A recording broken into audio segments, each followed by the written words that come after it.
हिसाब रख बर्तमान आप सर किपिंग कॉलेज अध्यापक दायित्व निर्वहन अखिल भारतीय विज्ञान परिषद नव संपादक कथबार्ता हवा पड़ो कम करने पड़ो राति 2टा बेलू शोबी सकाल उठबी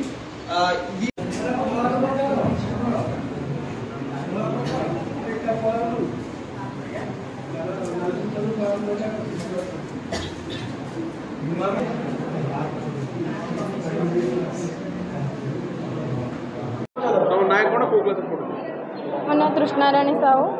+3 फाइनल इयर पढ़ुची आज भारत स्वावलंबी विषय में ये मंच में बहुत किसी शिखा पाइले जे आम केवल चाकरी पछरे न गोड़े आम निज निज गोटे ठिया पार आम गोटे कि गोटे जहाँ भी गोटे करी अन्य मानक भी प्रोत्साहन देकी से क्षेत्र में जागरण दे पार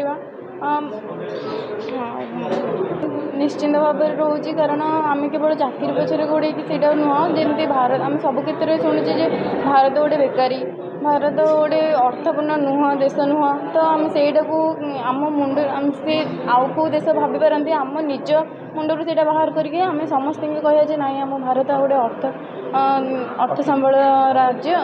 देश जो थी कि आमको बहुत किसी शिखा मिलूँ आम निज आम मैंने बोध अन्य क्या शिखे पार आज स्वावलंबी भारत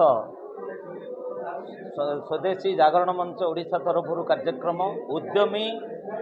प्रोत्साहन कारण भारत वर्ष 140 कोटी जनसंख्या जो थे प्राय 37 कोटी जनसंख्या होची 18 रु 29 वर्ष युववर्ग साधारणतः आम 7% रोजगार सरकारी कार्यक्रम बाकी समस्ते भावुं आम बेकारी आमको सरकारी चाकरी मिलना तेणु ये जो प्रोत्साहन जनसचेतन कार्यक्रम चालू रही एथिरे वार्ता दिया जाउची आपण माने निजे चाकरी खोजिबा छाड़ी अन्य मानकु चाकरी देवार जड़े उद्योगपति हुंतु से कृषि हो से कौनसी टेक्निकल विषय हो संगीत हो कला हो बा इवन एजुकेशनल हो जेकोसी विषय रे निजर दक्षता अच्छी तार विकास करी पाठ पढ़ा समय ही जदि आमे रोजगारक्षम वृत्ति को ग्रहण करिबा ताले जो विजन 2047 भारत वर्ष को तृतीय आर्थिक राष्ट्र विश्व रे करिबा पई भारत सरकार लक्ष्य रखिछन्ति ता निश्चित भाव में पूरण हम से भारत सरकार को योजना रे एमएसएमई स्किल इंडिया विभिन्न स्टार्टअप विभिन्न योजना से प्रयोग करछन्ति साधारण युववर्ग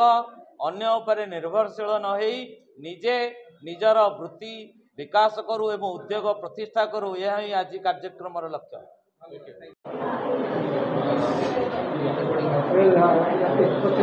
आज जो कार्यक्रम कौन आज कार्यक्रम गोटे निरा